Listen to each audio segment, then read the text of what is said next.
Hello and welcome back to the Simplifiers podcast, where we take topics in business and in life and simplify them. And friends, I'm so excited to bring back one of my favorite guests from season 2. Her name is Terri Cole, and I know you're going to recognize her voice as soon as she starts speaking because she is going to give us the real truth right now. And the topic we are simplifying today, I feel like a lot of us, okay, I'll put my hand up first, need to hear this right now, 2021. And it's how to stick to your boundaries. Now, Terri Cole, as you know, she is a licensed psychotherapist and a global empowerment expert. She's also the author of a brand new book called Boundary Boss, which actually, in fact, drops today. Now, over 2 decades, this girl's got experience. She's been working with a diverse group of clients, everyone from stay-at-home moms to celebrities and Fortune 500 CEOs, really looking to achieve sustainable change. And she also, inspires 250,000 people weekly through her blog, her signature courses, her social media platforms, and her own popular podcast, The Terri Cole Show. So I'd like to welcome back to the Simplifiers podcast, Terri Cole. Hey, Terri. Hi, Mary. Thanks for that long intro. I appreciate it. You know, sometimes it's nice to hear about yourself. You sometimes forget all the amazing things that you have done. and so it's nice to say it out loud. And the last time you and I spoke, I was looking back in our archives, was December 2019. That was episode 95, How to Invite Real Love Back into Your Life. Now, a lot has changed since 2019. Let's just say that for the record, right? How was 2020 for you? Well, honestly, incredibly busy because I was writing a book. Yeah.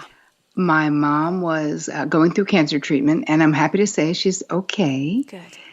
But it was hell to be doing all of that at the same time. But you know what I really learned? I actually learned the name of the book is Boundary Boss. Yeah. And I learned how that it's almost like right up until the end, you teach what you most need to learn, where Yes. I was strengthening my boundaries, setting limits with people. I had to do it in order to support my mom, because she moved in with my husband and I for about 4 months, to support my mother and be able to get the book done on time. Required me saying no to lots and lots of things that I normally say yes to, that I like to say yes to.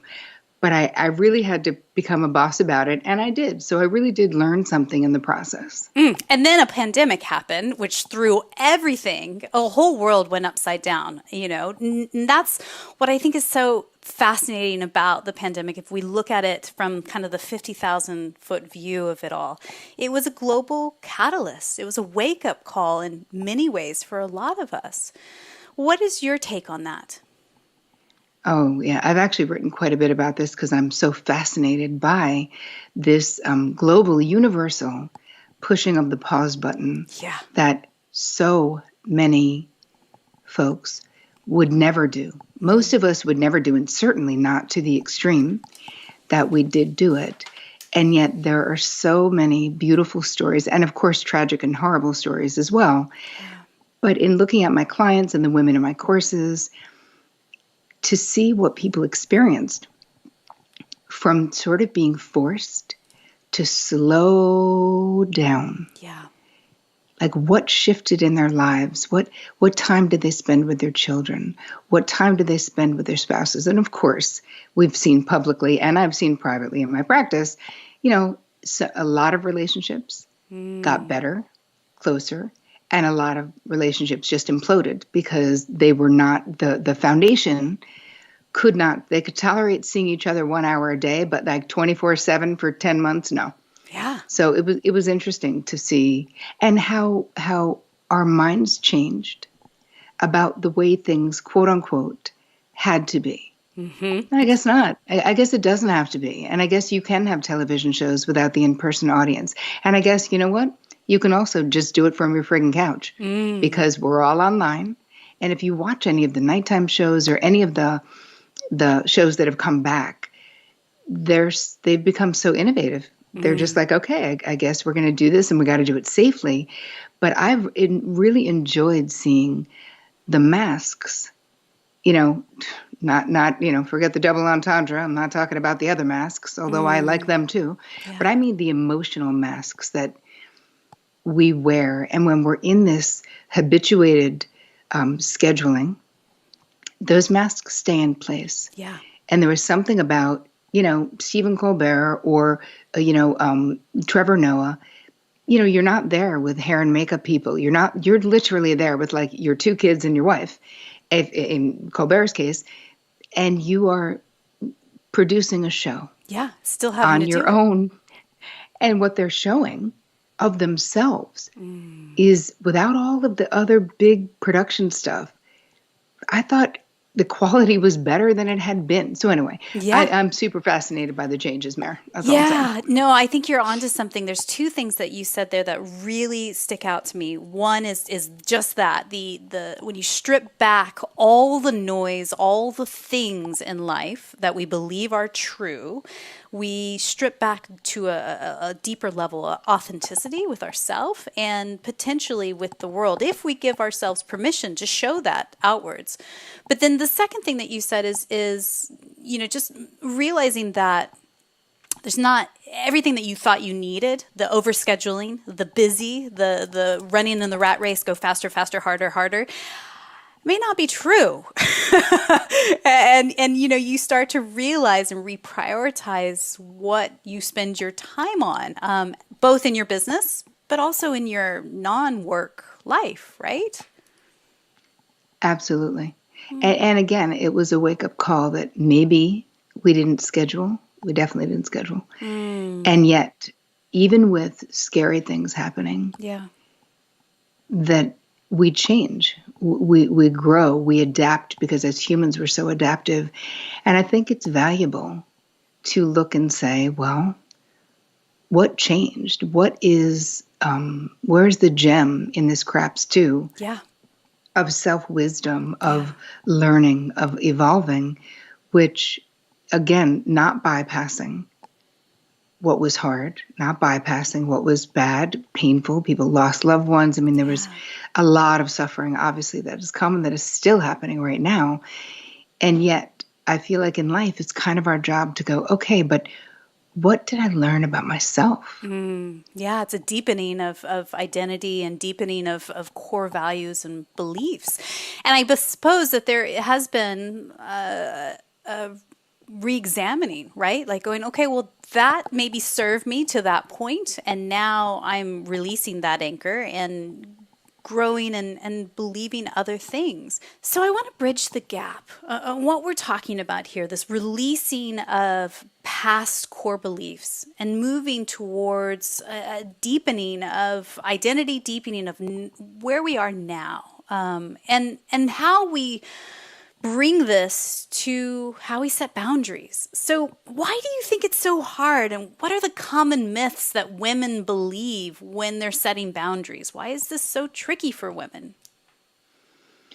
Well, I think the common myths are that people are going to think I'm a bitch, or I have to be mean. To have healthy boundaries means I have to be confronting everyone and rejecting people and saying no all the time.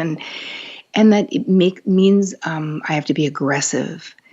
I have to be rejecting. These are all things that culturally we are taught to not want to be. But the real deal is that it's not actually true. But there is a fear. We have been raised and praised, most of us, for being self-abandoning codependents. I mean, come on. Yeah. And having niceness, quote unquote, I'll put quotes on that, being like the virtue above all others. Yeah.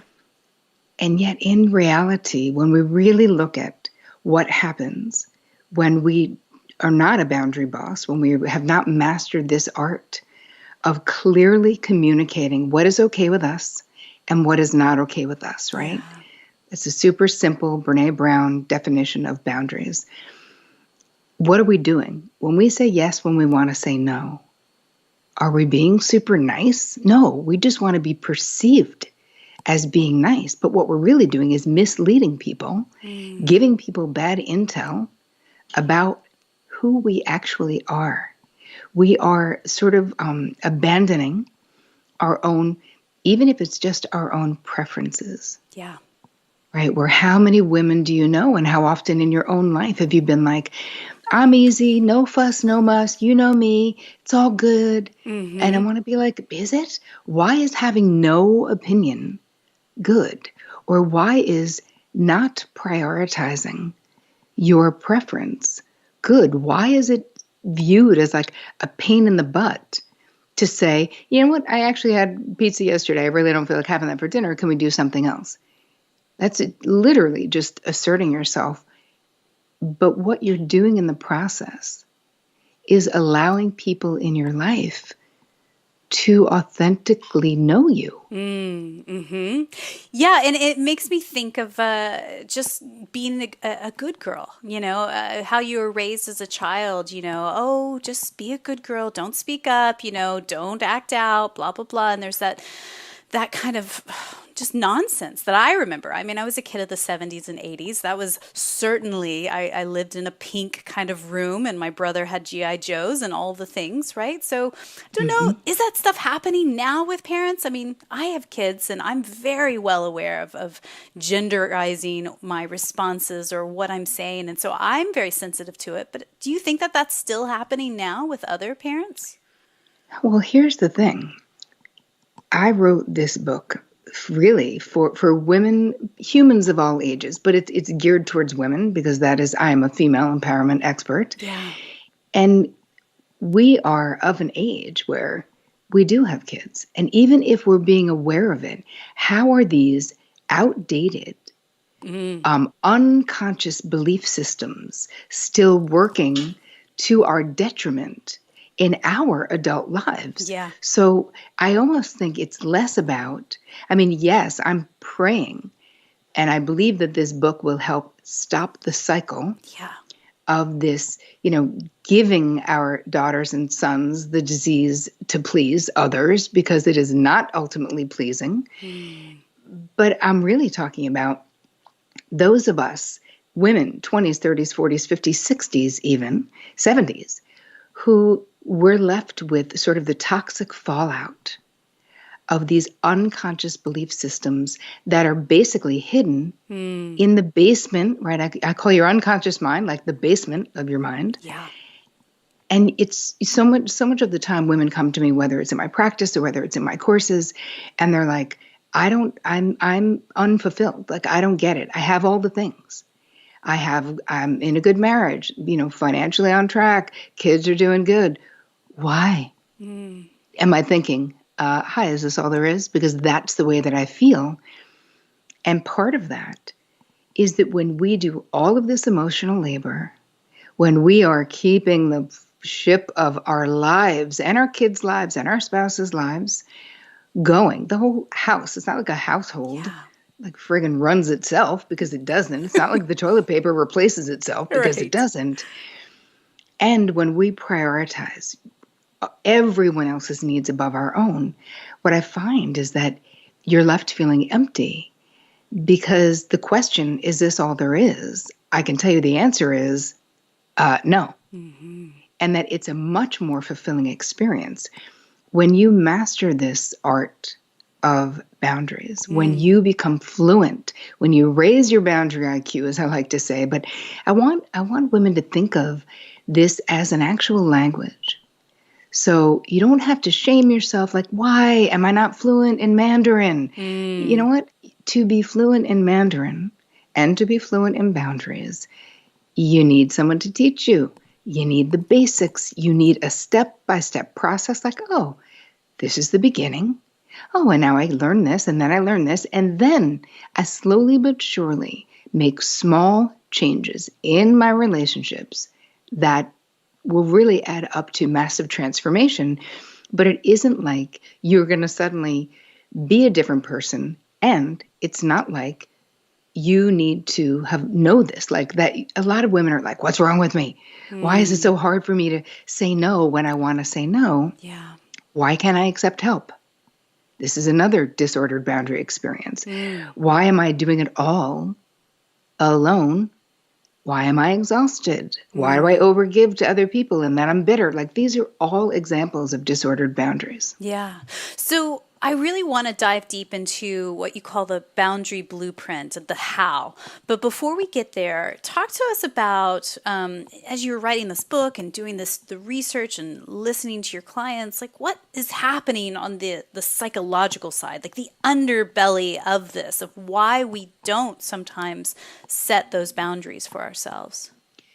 Well, the boundary blueprint itself basically is a configuration, right? This is a paradigm in the unconscious of your mind that really was planted in childhood, not intentionally or unintentionally. It's just how it is, where we learn from our family of origin, the culture we grew up in, the country we grew up in, the socioeconomic class we grew up in. Yes. We all had rules of engagement. We all learned how to relate to boundaries from other flawed human beings.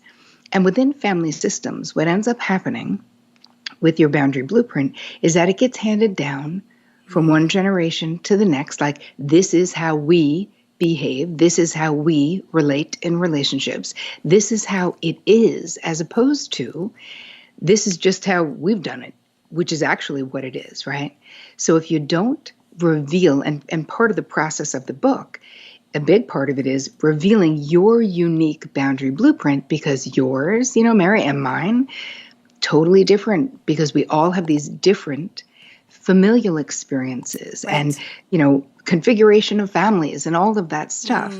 So the first thing we do is reveal what it is. So then you have conscious choices to go, oh, that's really, see, my mother was passive aggressive when she had something negative to express and when she wanted us to know her displeasure. Oh, but I don't have to do it that way. I just realized I can actually use direct communication and say what's on my mind.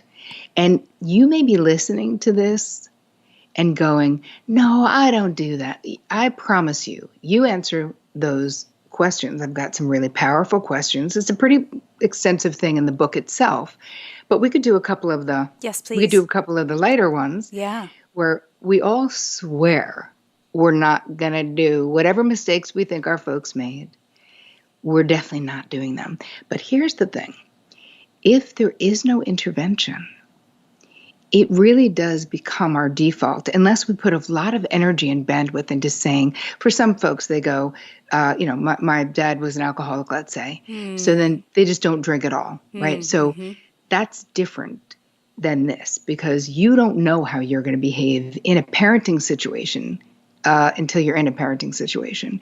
Yeah. And if you've revealed all of the corrupted boundary data that our family lovingly passed on to us, and again, in the book and in my teachings, we're not blaming your parents. We're not blaming anyone. We assume everyone did the very best they could with the consciousness they had at the time, right? Right. It isn't that, but we are now the grown-ups who are responsible not only for what is in our boundary blueprint, but we're also responsible for what we are teaching the next generation about boundaries.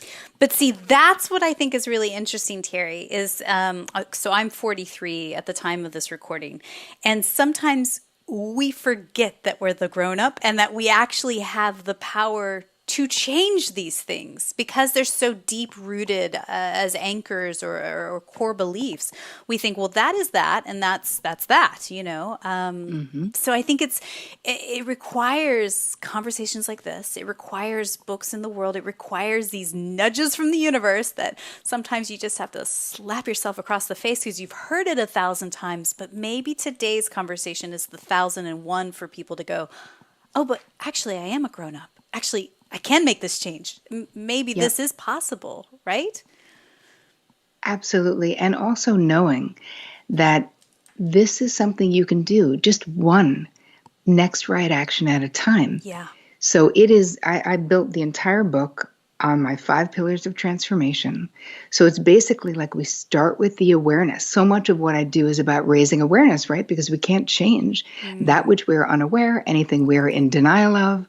So we start with awareness, then we move into self-knowledge, where we're really excavating this information from the basement of your mind. And again, some of this stuff, not exactly super fun, which is why a lot of people don't do it. Right. But you can do it, right? So we have self-knowledge, and then we move into self-acceptance, because this pillar is difficult because our grown-up selves, a lot of times, we want to protect our parents. We're like, they're amazing, though. Come on, they were only 19 when they started having kids. I mean, I could say that about my folks, right? Yes. And what I want to say about that is that by going back and by going into the basement and by excavating this stuff, this is literally not, we're not saying anything about your folks, but it is the truth about what you experienced. And the only way to heal and the only way to gain new skills is by dealing with what is true and honoring those experiences, because a lot of what we learned was painful, made us feel insecure, wasn't the best, right? Wasn't the best. So you can love the adult you can love the grown-up parent if they're alive still, great. Yeah. But the child you is who needs you to go into the basement and find the truth about what you experienced so that she can relax and stop being like, hi, is anyone going to deal? Like, hi, why is nobody listening to me? Yes. Like that little kid is constantly pitching a fit, So self-acceptance is 3. Then we move into self-compassion, which can be the hardest one, because I can't tell you how many clients have been like, come on, man, that was 40 years ago. I should be over it. Like, how long am I going to hold on to this? I'm like, until you actually deal with it. That's how long. Right. That's exactly the amount of time. Honor. And then we can integrate. And then we can release. And then we build a new boundary blueprint based on what you want to create in your life, based on the types of relationships that are worthy of you, your most authentic self. Yeah. So I feel like there's this very laid out step-by-step process that I create in the book so that you cannot get it wrong. It's so like, here's step 1. Yeah. Now you're going to do this. In the book, I have these things called back to you. Every concept that I go, okay, back to you. Here's some questions for you to think about right now. Because reading about this stuff is amazing and great and interesting. But what moves the needle, what changes something, is readers, listeners, anybody being able to go, oh, okay, that resonates for me in my life right now. Oh my gosh, that is the beginning of transformation. Yeah, I really love how you break it down in those 5 pillars. And I remember this from our previous conversation as well. I mean, I think that there is power in acknowledging, processing the emotions and feelings and things that come up, and then, choosing a new thought. You can't hop, skip, and jump over any of those steps as you have in the 5 pillars. Like, you can't just go straight to the end. You have to go systematically through it in order to really replace an old thought with a new thought, an old belief with a new one.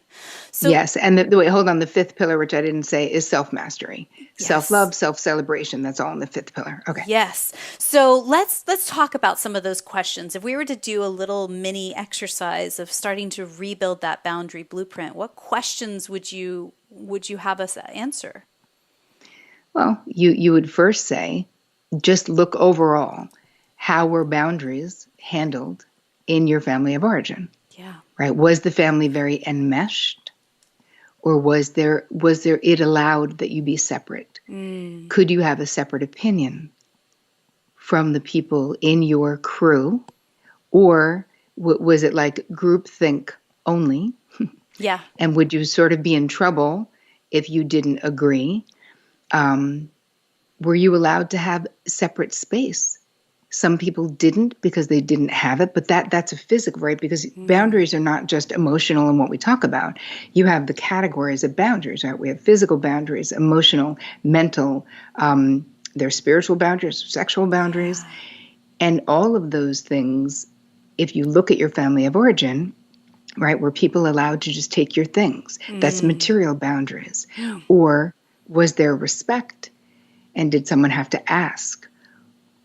So that all of those you can think about, was one of your parents a people pleaser? Did you see, was it modeled behavior for you? Yeah. Someone saying yes when they wanted to say no. It's so interesting to think about how deep-rooted some of this stuff really can be. And, I encourage you, if you're listening to this conversation right now, press pause. Like, actually do the work that she's suggesting. Set a 7-minute timer, get a journal out, and actually answer that question that she posed. Go back, rewind, listen to it again, and set it all up. Again, all the things that we talk about in today's conversation are in our show notes at thesimplifierspodcast.com as a resource for you as you go along and do the work. Because maybe that's it. Maybe the 1,000 times we've heard all this, we go, yeah, boundaries, good idea, and we don't do it. It's because we're not actually doing it. We're not actually giving ourselves permission and space to go deep. I wonder, and again, I can only speak for myself, sometimes it's scary, Terri, to pull the curtain back, to go deep into some very traumatic, dark places from our childhood or otherwise early on. Is it just a fear of what you might uncover and that it might be too big, too scary, too deep I've got my next meeting in 30 minutes. There's no way I can do that in this time. Do you think that there's something like that? I think it's a combination. Of course, there's fear. And as human beings, we want to avoid pain. We're wired to avoid pain. And even if you didn't have an abusive background, what we discover about our parents, it's painful because the child in us wants them to be a particular way. And then you go back and you go, oh yeah, that wasn't great. that wasn't helpful. That was painful to me. So I understand avoiding it, but I think that you can do it. The reason why I teach in very small baby steps is that most people don't have time where they're like, I'm going to take off 2 months and just do this. Yeah. So of course I do teach, I teach courses on this, and wrote an entire book about it, which you can take at your own pace. But I strongly suggest that you do take it at your own pace.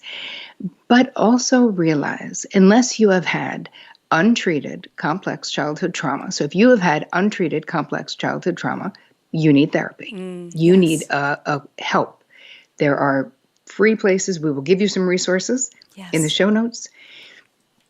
So I just want to say that because it's important that there are particular things that going into the basement of your mind, if you haven't, that it's too scary, right? So you don't want to re-traumatize yourself. You do want to do that with a professional. Right. But for those who that is not appropriate, that doesn't apply to you, you can do it one step at a time. Yeah. Realizing that you're not alone in being afraid and even just speaking up when you start to do it. And I always guide people to do it with lower priority people to start with. We never start with our most important people because that's really scary. Right. We start with the mail carrier or hairdresser person or someone who we have a relationship with. But we start looking at the small ways that we don't prioritize or share our preferences, because this is a part of boundaries. The myth people have is that boundaries are all about saying no and all about being demanding. They're not. When I'm talking about becoming a boundary boss, I'm talking about you learning how to share your preferences with ease and realizing that what you think, how you feel, and even simply what you prefer matters and is important, and that you are setting the bar in every relationship in your life. So if you treat yourself like how you feel, what you want, and your preferences don't matter because you would rather avoid any pushback that is so scary to end up in a conflict with someone or even to have someone disagree with you, that you have habitually learned to have no preferences. Yeah. What you're really doing is denying people the pleasure of knowing the uniqueness that is you. Those preferences make you you. And listen, not all boundaries are of the same importance, right? So I break them into categories. You have preferences, you have desires, and you have deal breakers. They're not all the same, right? With a preference, we can go, I don't feel like eating that tonight. And the other person goes, but I really, really want to, please. And then you go, okay. That a preference is not a deal breaker. They're two different things. Yeah. A desire is a little more important, where you might be the one who says, you know what, though? This is actually important to me. So I really need your support, or I would really appreciate you. I know I'm being difficult right now. I mean, I'm writing a book. I'm saying to my husband, hey, I know I have no bandwidth. And I really appreciate you picking up the slack the way that you are. And I really need you to do these other 7 things because I'm losing it and I cannot do them. And he's like, okay. Yeah. But acknowledging, asking, negotiating, being appreciative, right? That's more in the desire. And then the deal breakers, like we all have them and you got to honor them. But a lot of the times, if we were raised in families where how we felt didn't matter, if it was dysfunctional, maybe it was parent-centric instead of child-centric, which is the healthy way. I don't mean the child dominates the family. Right. I mean the well-being of the child is at the top of the consideration, right? In dysfunctional family systems, the well-being or the desires or the wants of the dysfunctional parent is at the top. So the kids, right, as kids, we're so resourceful and smart, and we know exactly what we need to do, which is have no needs, which is to be a pleaser, make sure they get what they need, so there's not going to be some kind of dramatic, traumatic, painful thing happening to the child. So those are lessons that they're deep. Yeah. They're in there.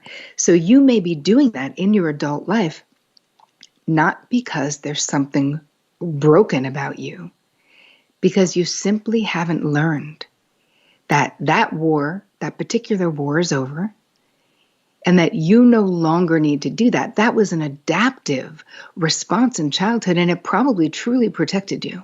A coping mechanism. Yes. And it has become maladaptive in adulthood, where it blocks deep intimacy and blocks people from knowing you. Yeah. It's interesting how you broke it down like that, preferences, desires, and deal breakers. I mean, even in just that simplicity, I hope that brings to mind people that are listening right now, what areas of your life could use some better boundaries when broken into those 3 categories. Is that part of building that blueprint, like mapping that out on paper? But then more importantly, how do we communicate that to our other people in our life, whether it's our partners, our kids, or even in the workplace with our clients and our coworkers and suppliers? Well, the beginning, another one of the exercises in the book is it's a very extensive list called the okay and not okay list. And we literally hit every single area of your life, from the way you interact with coworkers at work, to the lighting at work, to everything. Because when we're used to sometimes sucking it up, we don't even realize all the areas that we are what I call auto-accommodating. And it is friggin' exhausting and not satisfying and super unnecessary. So part of the gift that I'm giving to your audience is about auto-accommodating, which I think it's kind of self-explanatory, but if not, is you see yourself in any situation and you are immediately like, well, I can do this,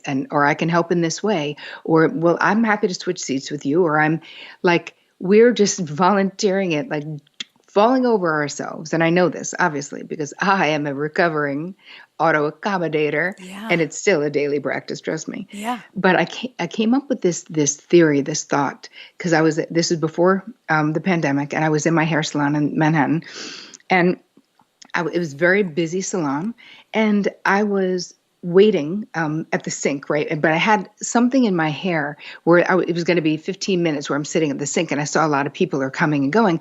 So I say to the person who had put it on my hair, hey, I'm happy to sit somewhere else if you need the sink. Yeah. Now, and then she's like, no, we're good. We got it. And then I thought for the next 15 minutes while I was sitting there, like, wow, Tara, you can't even relax when you're getting your friggin' hair color done because you're too busy trying to better organize the sink flow for this salon that doesn't need you to do it and doesn't want you to do it. And oh my God, stop. So that was a realization. And then I was like, if I'm doing this here, where else am I doing it? Yeah. And where else is everyone doing it if you have this personality type? And so I quickly put up a blog and it went viral and it had 130,000 views of the video in like less than 30 days. And I was like, I knew I was onto something. Yeah. Because we're so over it, you know? So then the better alternative, and I'm chuckling because I've been in that situation, I don't know how many billions of times, right? Like you are dead on to something. I feel you, I see you, I'm there with you, girl. Well, what is the better response is instead of asking her, do you want me to move? It's just saying, I'd like to move, right? Nope. It's being really clear that it's not your side of the street. You don't know that they don't need those other seats more. Yeah. You don't know what the plan is, right? Yeah. It is to actually just keep my eyes on my own friggin' paper for a minute and have faith that the same way if I need something from you, Mary, I'll ask you. Yeah. You'll never have to ask me if I seemed a little cold, was I mad? No, you know why? Because I will not express to you my displeasure about something by acting it out passively aggressively. Yeah. I will use words. I will say, hey, to your face, I'm upset. I felt hurt. I was confused. I was frustrated. So this is what I'm talking about, that when we don't do that, though, it's easy to think that, oh, they're not asking me to move because they're being nice, but we're just projecting our crap onto other people. My feeling is, hi, let the salon run the sinks. They got it. They're good. They don't need me. And they don't need you. If you would actually, the only time you say, I'm moving to that other seat, is if you're uncomfortable at the sink. And you may say, hey, can I sit there? I'm uncomfortable. Right. And it's going to be 15 minutes and I would rather, and they say yes or no. Yeah. So it's talking true. That's the subtitle of the book, right? The Essential Guide to Talk True, Be Seen, and Finally Live Free. But talking true can also be as simple as that example. So for the gift for your audience, that was like the longest way around the barn. That's okay. Get back to the gift, which is that I'm giving you ideas of how you can protect your incredibly precious energy, right? Your spirituality, like your internal self. Yeah. And there's those of us who are highly sensitive folks, which is definitely me. Maybe you fall into the category of being an empath. So I'm giving you a really solid, it's like a 10-minute lesson and a beautiful guide of just ways that you can protect yourself and hold on to your energy instead of leaking it all over town, thinking you're doing a service to others when really you're not doing a service to anybody. And so that link is going to be in the show notes at thesimplifierspodcast.com, but you can also find it at boundaryboss.me/simplifiers. So all of that, again, is in the show notes. And you know what it made me think of, Terri, and it's so like, duh, of course, Mary, is that I do this with my kids. I've been saying it to them since they were little bitty, and they make fun of me sometimes, but you just say, just say with your outside voice what you want, need, desire. You can't just say it with your inside voice. You have to say it and with your outside voice. And it sounds silly, but it's exactly what you're talking about there, right? Yes, and it's actually really good training for kids because you're creating a sacred or a safe space for them to express themselves. You're encouraging them to say, listen, it doesn't only have to be what mommy wants you to say, because many of us were raised like, Where's my smiley girl? Right. Turn that frown around. Right. Where there were certain emotions and experiences that were just, you knew would get you rejected rather than get you the love of that parent, which of course is all we want. And so we learn to be, you wonder why there's all these people out there teaching this stuff and it's all hyper positivity, bypassing like everything happens for a reason. You're like, you know what is not helpful, Betty? That statement. After my mother just got diagnosed with cancer or whatever, like just stop trying to make yourself feel better about my situation. Yeah. And how about I'm allowed to just be like, this sucks. Mm-hmm. Yeah. When it sucks. Yeah. We don't have to be like, but it's okay. And yet that is such an ingrained response for many of us who are raised to be good girls, as you had said at the top, Mare. It's true. And, applying it to a work situation, going back to what we talked about at the beginning of like being afraid you'll be seen as a bitch, or that fear of like, oh, well, the client's going to fire me if I set this boundary or whatever. How do you overcome that stuff? What would you give advice for there? Well, part of it is the more fluent you become in the language of boundaries, the less daunting it is. Part of why we have these exaggerated fears of speaking up is because we don't have the skills yet. Yeah. And I give you so many. Oh, actually, and the gift, I'm giving you some boundary scripts. Yeah. That's the third thing that Good. it was the boundary scripts. So that you go, okay, so this is like a sentence starter. I can make this my own. Because so much of the time we just don't say it because we have these exaggerated fears of what will happen. Yep. And then that makes the words just disappear. But think about something easy, saying, you know what, Bob, I'd like to make a simple request that you not call me after hours. Mm-hmm. Yeah. Right? So my business day ends at 5. Yeah. So if you do call me after hours, my phone is off, just know I will be getting back to you during my next business day, which starts at 9 a.m. the next day. Right, right. But we wait until Bob calls us after hours 44 times until we literally want to kill Bob. Mm-hmm. And then, without the good words, we're just like, Bob, who the hell does Bob think he is? Mm-hmm. What do you think? You're my friend, Bob? You're not. Yes. Like, we could just go crazy. Yeah, and unless you're a brain surgeon who is planning on doing Bob's brain surgery at 9:00 tonight, I'm guessing Bob does not need to talk to you right now. You know what I mean? Like, it's a funny thing, but it is so true. I know a lot of our listeners are wedding planners, and they let their clients walk all over them in that sense of like, well, if I give her my cell number, then she knows that I've got her back, but her wedding's not for 4 more months. Why is she calling you at 9:00 at night? Do you know that's the thing? That's a clear example.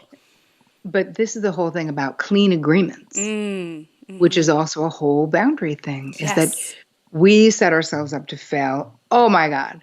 All the time. You know why? Because we don't have clean agreements. We don't have proactive, like there's a whole section in the book and when I teach about proactive boundary plans, which is knowing who the heck are you dealing with?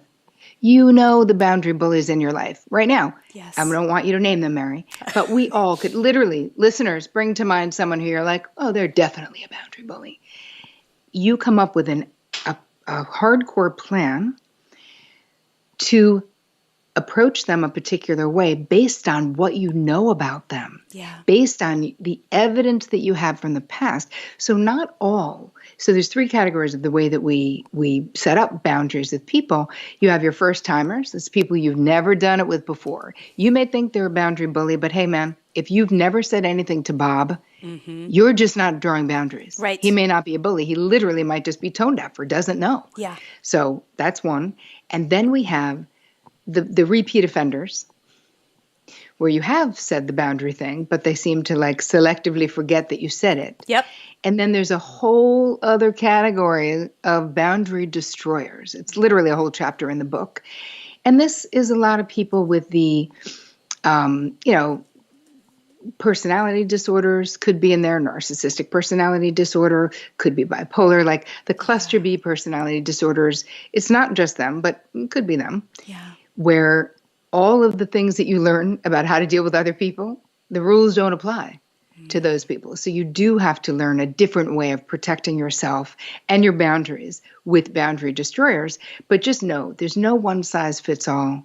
And whatever is the right way for you to do it, I promise you, if you're listening, if you're watching, if you have a desire, you can learn, because I am so honored to teach you. I think there's so much to this, Terri, and I feel like we could talk for ages. I genuinely do, and I feel maybe we need to bring you back for a part 3 at some point, because I feel that there is a deeper level with, family members that, like spouses or kids or parents, who we just can't remove from our life entirely. We can't fire them, unfortunately, or fortunately. But they are those boundary destroyers. No matter how many times you tell them, they seem to constantly overstep their bounds or do the things that trigger the most. Like, what advice would you give that person? Asking for a friend here, obviously. Well, part of it is that you have to be aware that if you've already been down this road with this person, that the first thing to think about is stepping back a bit, is really assessing, who is this person? What have they shown me that they're either capable of or willing to do? Because a lot of times we really are actually dealing with people who have a limitation. So as much as we may wish they could be more evolved, we may wish they could take us into consideration, we may want all of those things, they just may not be able to. Now, I'm not saying that you need to give up, and I'm not saying go no contact with all of those people in your life, but I am saying that your first order of business is to take a real inventory of your past experiences with asserting yourself with that particular person. What are the tactics that they employ? How do they respond? Do they guilt you? Do they shame you? Do they withdraw in anger and don't respond to you? What is their way? Because sometimes, and it depends, if the person has been violent in the past. Now that's a whole other conversation, because your safety must be the absolute top priority always. So in that situation, if drawing a boundary you think might incite someone to be violent, then no. And then you really got to rethink, why are you still in that relationship with someone who you think asserting yourself will inspire violence? But again, that is where a professional, you need to make a safe plan to leave. You need to protect yourself. And if you have children, do that as well. Again, not minimizing, not saying it's easy. It is not. But if that isn't the case, but they're just super dramatic, they're just going to make a lot of noise, they're just going to suck your bandwidth and make you feel so guilty that you're like, God, that wasn't even worth it. Then you're starting to see the limitations of that person. And if they're able, listen, with regular, let's say moms, like my own mom, in my 30s, let's say, having to say to her, listen, Mom, I am not asking you for advice. I love you and I'm in pain. And if you can't be with where I am, I just won't share these things with you. I've asked you before. You continue to give me advice I don't want and I'm not taking. Maybe eventually, but not right now, because right now I'm crying and in pain. In the beginning, she would be like, okay, all right, well, I just want to help. I'm like, right, but I'm telling you, it's not helping. It makes me feel like I'm a problem you think you can solve, but you can't. I'm a grown-up. It's my life. I'll handle it. Can you just be my mother and care that I'm in pain? That's hard for you. Maybe you can't do it, and that's okay. And if you can't, I won't come to you. And I wasn't really threatening. I was telling the truth, And then eventually, after she, protesting and saying, oh, all you girls, because I have 3 sisters, you can talk to me about anything, but like, I can't say anything. I'm like, listen, you can say what you want to them. I'm telling you what you can't say to me. And maybe she got it, and maybe it is just a human desire to want to solve, the want to put things in pretty packages and feel like it's okay. And I've helped, I've done my bit, and now I can move on. And I think that there is the people that are boundary destroyers in my life are constantly looking to solve my ish when all I'm asking is just to hold space. And I think that's what you're saying there too. I am. And you know what? I give lots of scripts where you can set the people in your life up to succeed instead of fail by asking for what you want. I started saying to my mother, Mom, I'm going to share something with you. I'm not asking for input. Yeah. I really just need you to hold space for where I am right now. So can you please do that? She'd be like, now she knows. Don't give me any advice. So I have 2 bits of homework for everyone that's listening. One is take this episode, share it with that person, because I think the last 10 minutes are words that those people need to hear, and you need to be able to do the scripts and recognize and rehearse and all that. That's part 1 of your homework. Part 2 is pick up this book. The book is called Boundary Boss, the essential guide to talk true, be seen, and finally live free. And like we said at the top of the show, it is now available in bookstores wherever you get your books, either online or at your local bookshop. And I think that this is the thing. If this is a thing that really is blocking your life, or has been something you've pushed aside and thought, well, I'll deal with that later when I've got time. There's never going to be when I've got time. This is the time to focus on it and really, truly make a breakthrough to the next side.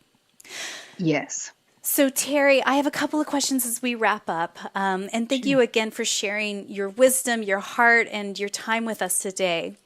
I believe that simplicity and gratitude go hand in hand. Tell me, what's one thing you're grateful for today? That my mother is cancer-free. Yeah. How old is your mom? 83. Wow. Gosh, goodness gracious. I am grateful for that as well for you. So tell me, what's one book or blog that you're reading these days that's either inspiring you or poking holes and challenging your belief system? I have a great book that I love. It's called Sex Points by Dr. Bathsheba Marcus, who is a PhD, and she is a women's sexual health expert. She has the Maze Clinic, M-A-Z-E, which is in Manhattan and in Westchester, New York. And she is really blowing up stereotypes around sexuality. And if anyone is struggling with hormones after having kids or lack of libido or menopause, which is hell, P.S., just so you know. Yes. Anyway, thank God I'm through it now, but wow, it was so much. That's how I found her. Oof. Was my own going through menopause. I was like, wow, nobody tells you how much this sucks, by the way. Yes. But I love this book. It has so many great resources, and it is so, you want to talk about someone who is talking true. That is Dr. Bathsheba Marcus. Thank you for that. Yes, we will put a link in the show notes for her so you can check out that book. Tell us, who's one person in your network, somebody that you know personally, you just feel is up to brilliant things? We could shine a spotlight on him, and who knows, maybe we'll have him on the podcast one day. I love a newer friend of mine in the past year. Her name is Tori Aletto, and she is a therapist. And on Instagram, you can find her at New York I think it's New York Therapist is her handle. Yep. And she is putting out so much thought-provoking, original thoughts around the way we relate to ourselves, self-love, emotional self-regulation, stuff I'm really interested in. But she's got a beautiful skill of taking these heady things and just making them very accessible. And every 2 weeks she does webinars. Her stuff is very simple. Like, she doesn't have like an elaborate anything, but such great quality. So if you're into like mental health stuff, she's someone who's very interesting. Brilliant. We will link her up in the show notes. If you guys are curious about her, you can find her there at the simplifierspodcast.com. And I encourage you, wherever you're listening to this podcast, flip over and do a search for The Terri Cole Show. Subscribe there as well, because then you get this beautiful voice in your earbuds all the time. And you can get these little simple bite-sized episodes from Terri that help, again, point you to the right direction, point you to new anchors of beliefs and thought patterns, and setting those boundaries that actually stick. Her website is terricole.com, and all of her social media links are in our show notes as well. So Terri, my final question for you today, and again, thank you so much for your time. Someone somewhere is listening to us right now, and it has been a rough go. 2020 was not pretty, and 2021, hard, hot mess. She's looking to set boundaries. She doesn't even know where to begin. What's one thing you could whisper into her ears right now just to encourage her in this moment? You can do it. I got you. And I have so much free stuff out there too. And yes, I wrote a whole book. You can get that, and I'm giving you guys a free gift. But go to my YouTube channel. There's 400 videos. Yeah. You don't need money. You just need the desire. And I promise you, you can do this, and I will be there every step of the way to guide you. Big love to you, Terri. Right back at you, Mary. Thank you.